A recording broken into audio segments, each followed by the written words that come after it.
Hello and welcome. The Indian economy at this moment is in intensive care.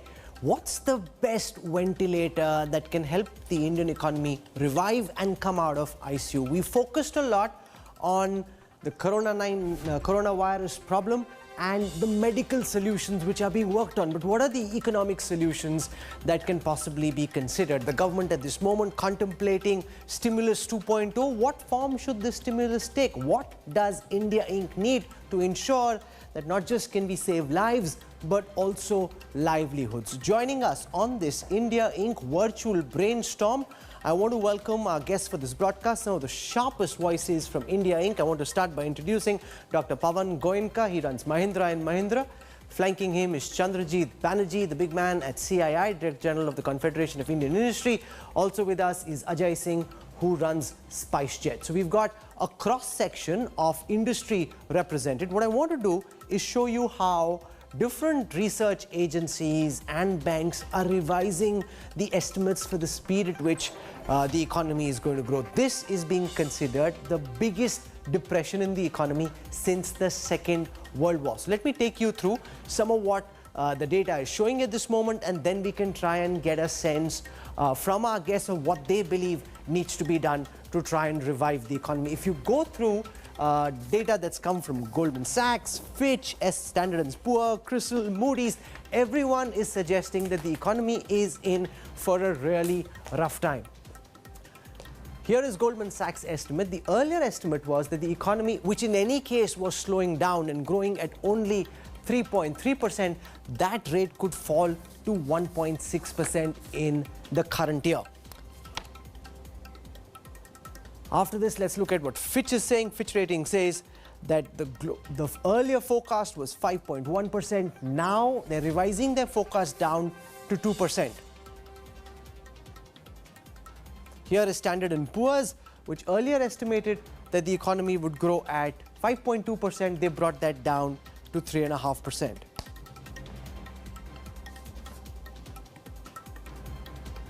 This is India ratings in research from 5.5% to 3.6%. So you get the drift. Virtually every research agency and bank is projecting that the economy will fall very dramatically. Now the problem is a lot of these estimates are based on variables which haven't fully been calculated, because you don't know how long the lockdown will last. At this moment, you don't know how quick the recovery will be, what the conditions for the recovery are. So we really are in a black swan moment with lots of uncharted waters being dived into. So let me start by asking Dr. Pawan Goenka at Mahindra & Mahindra his initial thoughts. The automobile sector is one of the most important wheels of the Indian economy. Now we're talking about lockdown 2.0. So I want to start with the short term, then the medium, and then the long term. In the short term, the government is saying this time the focus is on Jaan plus Jahan. So lives and livelihoods also will matter to some extent. What do you think would be the best formulation to try and ensure we can save lives and yet start protecting livelihood? Dr. Goenka. Thank you, Rahul. Clearly, you're not working from home. I see you're tired in your studio. So I'm glad some of us are not confined to our houses. See, as you have indicated, that right now any projection that anybody is making on how the GDP will behave this year is a pure guess, because we don't know how far the lockdown will last, and more than that, once we open up, it's not like everything will be back to normal. Many industries will take a long time to come back to normal. For example, aviation industry, tourism industry, hospitality, auto industry, for that matter, I think will take a long time before it comes to normal, because buying cars or traveling will not be on the top of the list of people once the life comes back to normal. Now, auto industry obviously is a very big provider of economic activity in terms of GDP, in terms of GST collection, in terms of employment, which is the most important one, and in terms of how much forward and backward linkage there is. So the biggest concern that anyone has to have right now when it comes to auto industry would be how the employment will be affected, and how the wages of especially low wage earners, the daily workers, the migrant workers, the contract workers will be affected. Auto industry employs, depending on which numbers you believe, more than 100 lakh people, and directly between dealers, between suppliers, between OEMs. While for some time they may get paid, but if it continues much beyond the current lockdown that is announced, I think it's going to be a problem, not in terms of getting wages paid, but also in terms of employment continuing. And to me, if government has to step in, that has to be the number one priority. Chandrajit Banerjee CII, in fact, has compiled a whole set of suggestions on what should be done in the immediate moment. What do you think should be the form that lockdown 2.0 takes, so that we don't end up spreading the contagion and yet we can get at least some factories back on track? Which are the factories that you think can be turned back on? So, the way we have been looking at is that, yes, there is, and we like this statement of, both lives and livelihoods are both important. So keeping that in mind, what we have looked at is sort of a radiating heat map between the red zone, the amber zone, and the green zones. And we think that this is the way we could map the industries and see how we could really look at some of the employment generating sectors could be put in, which are coinciding with the green zones, which can be started off. Clusters such as the textiles clusters and areas which fall out of the red zones, which should be started. So a lot of it, like the electronic industry, especially those which are the export-oriented industry, especially those which are the MSMEs, which are export-oriented and links up to the supply chain. Those are the ones, the auto component industry. So, for instance, the auto industry provides a huge part of the economy, and there is a lot of export potential over there. So that's the way we have selected industries which could really be seen to be the first layer which could be moved out in terms of the lockdown, which can move out of the lockdown and start, keeping in mind that the red zones have to be a no-go at this point in time.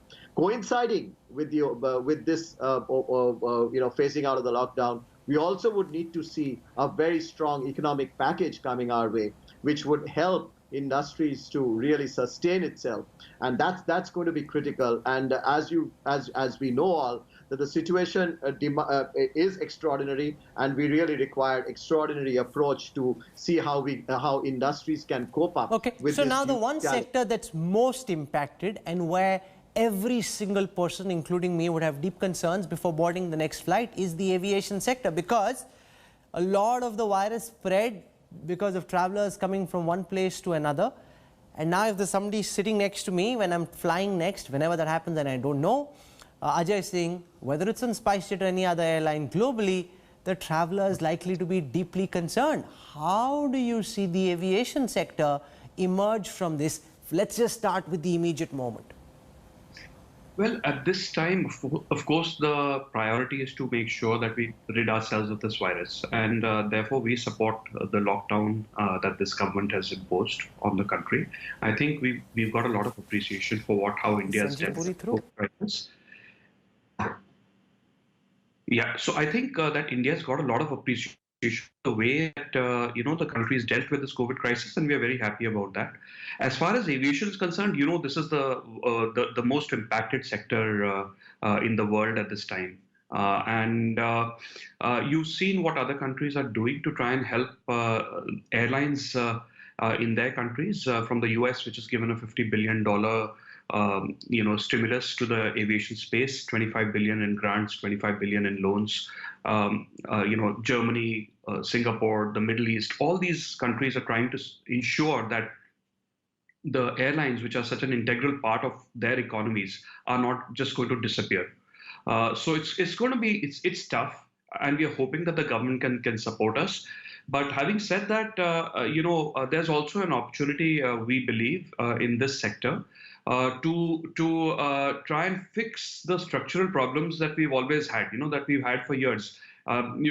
People keep saying that India only reforms in a crisis, and if this is a crisis for the aviation industry, this is a super crisis. And in this super crisis, we need to fix the structural problems that we've always had. But the structural problems in just a moment. I also want to ask Sanjeev Puri at ITC, what according to him, can be done during lockdown 2.0 to ensure that to some extent at least we can start getting the economy back on track? Mr. Puri. Okay, I think first of all, there is no doubt that it's a very challenging situation, and as the Prime Minister has rightly said, it's a question of the right balance between lives and livelihoods. And could I request you to look into the eye of the camera? So just on the phone that you have, there'll be the lens of the camera. Perfect, much better. Go ahead, please. Yeah, much better, sir. so it's about the right balance between lives and livelihoods, because whatever we do on reviving the economy can actually we can lose steam if we are not able to contain the fight against COVID-19. So I think a calibrated opening as a first step. I would say that getting the manufacturing and agri-value chains operating in a scenario with new ways of working that takes care of safety norms and reduce risks at workplaces. That will be most critical, getting the logistics back in place, getting the labor back to the factories. I think this is the first step in reviving. And then as we go along, I think they will be, it's a long haul, it's a long battle. There will be places where certain concerns with respect to COVID-19 will emerge. So how well can we sharply target them, micro-target, and take some localized actions so that... Here is my larger concern. As I hear these four initial voices, what's very clear is that industry is expecting a stimulus, industry is expecting, like has been the case in countries elsewhere, government to step in. But the problem, Mr. Banerjee, is that if every sector and every CEO starts expecting some kind of fiscal help from the government simply doesn't have that kind of money in India or elsewhere. And most importantly, in India, whatever money there is, a large part of that really needs to go to the poorest of the poor, those who need the money the most. Yeah, absolutely. And so what we have been recommending, if you have seen, is a twofold strategy for the government. A part through the fiscal expansion, which is directed towards the bottom of the pyramid, which is extremely important. Much of it has been done earlier. And also enhanced credit to industry through banks. And that's going to be critical. So basically looking at, say, for instance, for enterprises, we have calculated that credit offtake, that needs to increase by 14 to 15% in the year. And the targeted intervention of money that needs to reach all the enterprises. So we should consider this as a loss period, and all banks should really slot in extension of working capital to all companies, which is going to be very critical.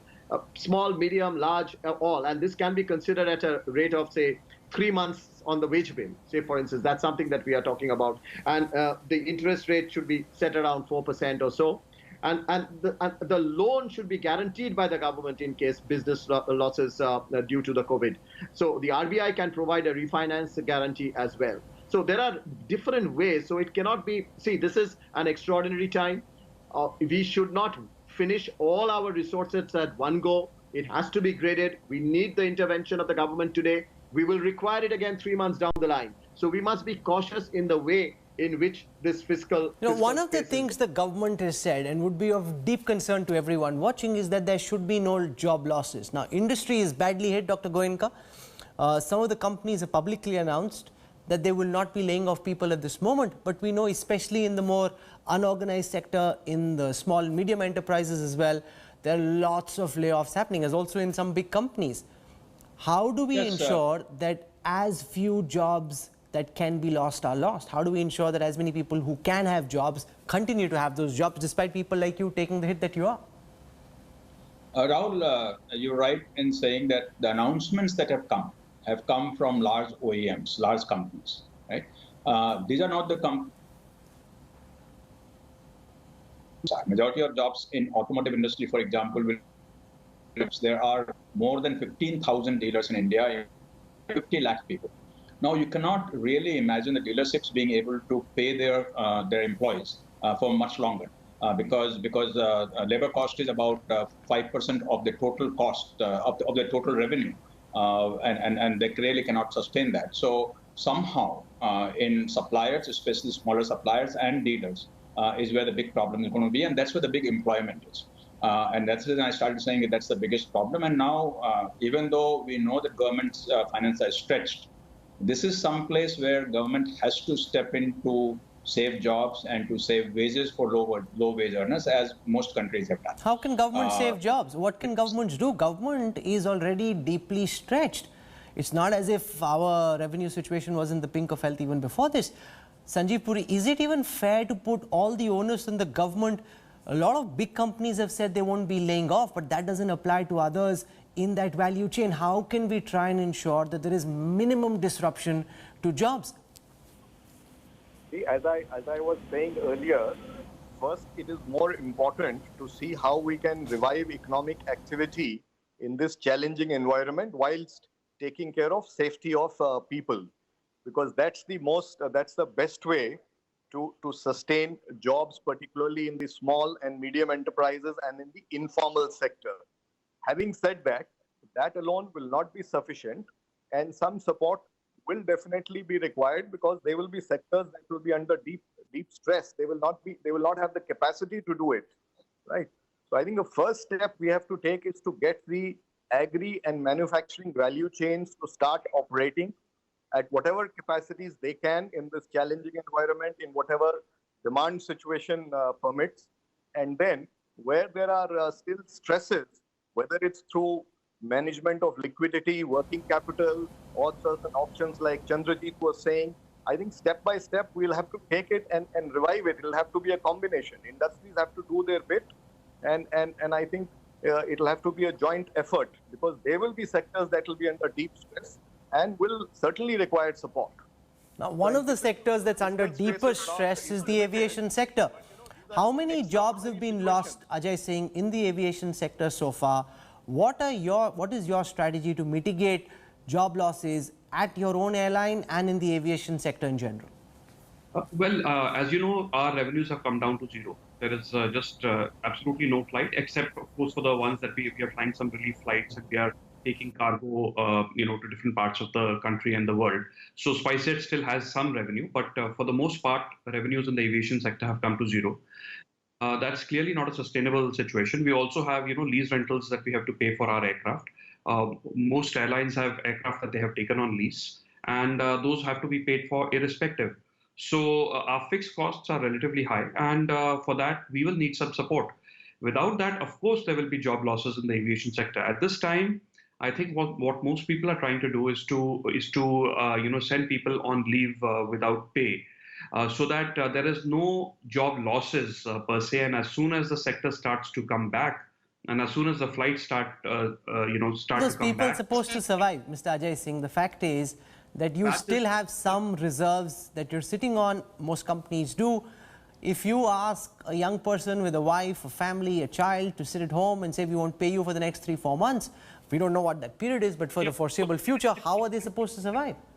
It's very difficult, Rahul. And what we are trying to do is that at least at the bottom of the pyramid, where we have the lowest salaries, let's say salaries up to 30,000 rupees or so, there we are trying very hard that we are able to pay them a significant amount. Now, what we do know is that a lot of boardrooms are spending their time thinking about how life will change forever after COVID-19. So let's go around this virtual brainstorm and ask each of these high-flying executives how life will change at Mahindra & Mahindra once the imminent fear of COVID-19 is over and life more or less starts coming back to normal. What do you think, what do you anticipate, Dr. Goenka, the new normal will look like? Well, there are several things that we are learning, which are forced to learn because of COVID-19, which I think hopefully will stay with us even after this.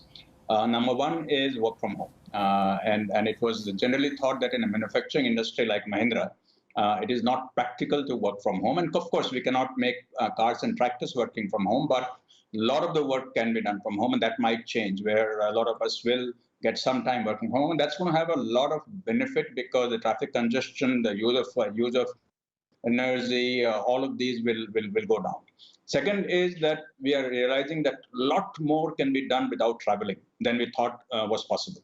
Of course, all of us have been trying to do video conferencing and all that for quite some time. But now this has come to a limit in the sense that everything can be done from home, and therefore I think travel will come down permanently. Mr. Singh will not like to obviously think about it, Ajay but Singh the is fact holding is his hair and tearing it apart, saying we're already in so much trouble. And here's one of India's biggest companies saying they're going to try and reduce travel. Ajay Singh, this is problematic, and this is true. A lot of people, especially when they went in for short meetings, now that everyone's used to Zoom, Hangout, they'll say, okay, we don't need to fly. We can just sit at home and do this meeting. That's even worse news. You've got a whole pyramid of bad news, and that just comes and sits right on top of that. Oh yes, absolutely. Some of this is going to happen. It's inevitable. So we have to adapt. What does the new normal look like to you? What's your forecast of what the new normal for Spicejet and the aviation sector would be? So we don't know, but the point is that in aviation in India, there was a lot of pent-up demand already. There was only 3% of Indians flying, and certainly that number was slated to rise. Now there will be some negative impact of what has happened during this crisis, as Pawan was just saying. People might sit at home and just do video conference and not really go to meet people. But still, from our perspective, there's a lot of pent-up demand.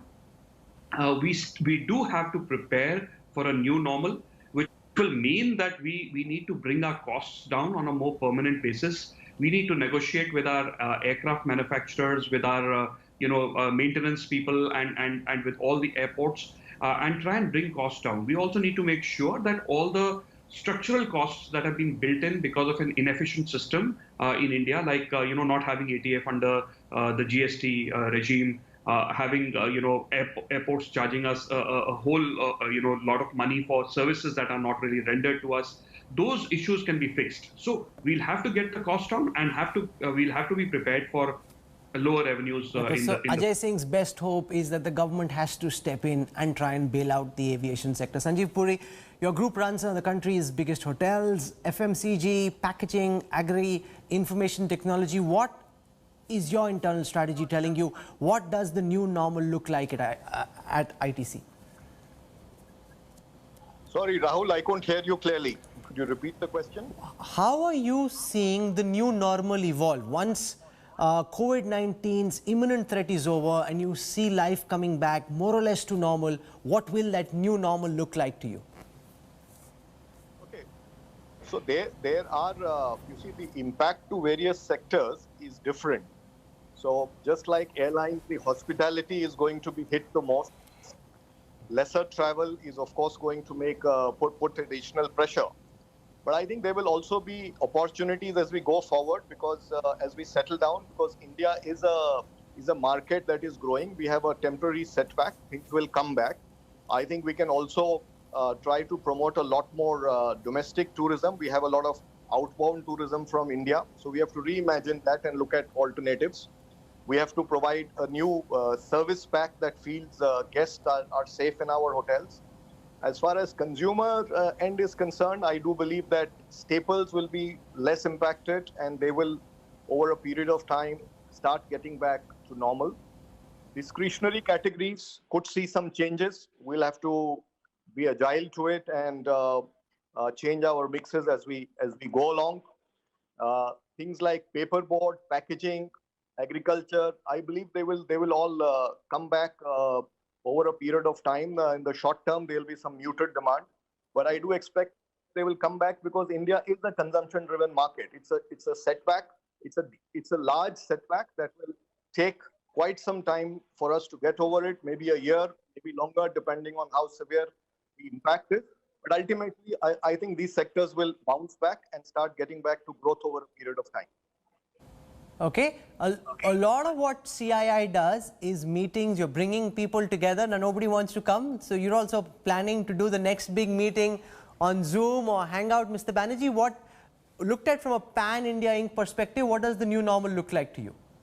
So, three things very quickly. One is, of course, yes, we are having a large number of forums. We are already doing people of about 200, 300 people on the Zoom over the last few days without any hitch. So that's definitely going to be a new normal for us. We're also seeing a lot of training programs that CII does for its membership.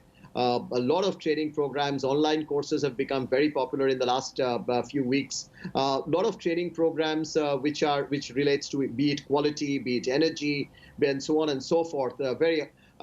These have become extremely a new way for us to work. And the other thing, of course, which we are seeing coming across the small and medium companies also, that you don't have to have everyone working out of one particular place. So a guy who can do work in Madurai who can do work for Madurai can be based out of Bombay, or a guy based out of Madurai can do work in Bombay. So these are new things that have come up, and this will be going back to your earlier point. This will have a phenomenal effect on the job dynamics in the country. And therefore, this entire issue of really seeing how people fit in to the new need for Indian industry would be very, very critical. So a complete backup in terms of training, retraining would be extremely important for people to fit in and to be relevant in the new normal. And on a lighter note, and I'll start with Dr. Goenka, what's the one thing you've done during this lockdown that you never thought you'd get a chance to do? Cut vegetables, which I have not done I think in 20 years. Yes. So that is something new. So chief executive of Mahindra and Mahindra, like a lot of other Indian men, especially sabzi kaat rahe, and that a lot of people in our newsroom have been cribbing that we never had to do this. Now we are sitting at home cutting some vegetables. That's very interesting. Ajay Singh, what have you been up to which we didn't ordinarily associate with you? Well, I never thought I'd spend so much time with my kid. I have a 3-year-old. I never ever thought that I could, be jumping around with her on her trampoline for, like half a day. Oh, that's cute. Sanjeev Puri, what have you been up to? What insights can you give us into what you've been doing when you're not running ITC? Sorry, I didn't hear you, Rahul. Sorry. So I'm saying, what is it that you've done during this lockdown that you never thought you'd get a chance to do? Well, Rahul, I wish we had more time, but actually it's been quite a hectic period because a lot of resetting of the organization was required, and we had to, besides work from home, there was a lot of work to be done on making sure that essential supplies are in the market, and there were a lot of issues to be ironed out on a day-to-day basis. So I think we've been rather busy during this period, but the good thing we have learned is to be able to work on a distributed fashion and be able to do that well. Chandrajit Banerjee, I'm interested to see you're smiling, and I want to see what that smile means. What is it that you've been doing that you never thought you'd get a chance to do? So there's no difference between a Sunday and a Monday now, which is fine. But I never thought that I'd be attending many meetings in shorts, which I've been doing. What are you wearing now? Are you wearing shorts? Are you actually trousered up? Just kidding. We'll leave it. We'll leave that for later. This has been interesting. Whether it's cutting vegetables, whether it's jumping with a 3-year-old on a trampoline, it's interesting to know what you've been up to. And more important, I was very interested in knowing what you think the new normal will look like, because there's some sharp insights there, and it's going to shape everybody's workplace in the future. For the time being, for joining us, Chandrajit Banerjee, Sanjeev Puri, Dr. Pawan Goenka, and Ajay Singh, thank you very much. This was an India Inc. brainstorm. Remember, till you don't know where the problem ends, you don't know how to base your calculations. But it's still important to know what they're thinking and how they see the economy bounce back. Hello everyone, this is Rahul Kanwal here. Hope you enjoyed this video. For the latest news and analysis, like and subscribe the India Today YouTube channel, and don't forget to press the bell icon to stay updated.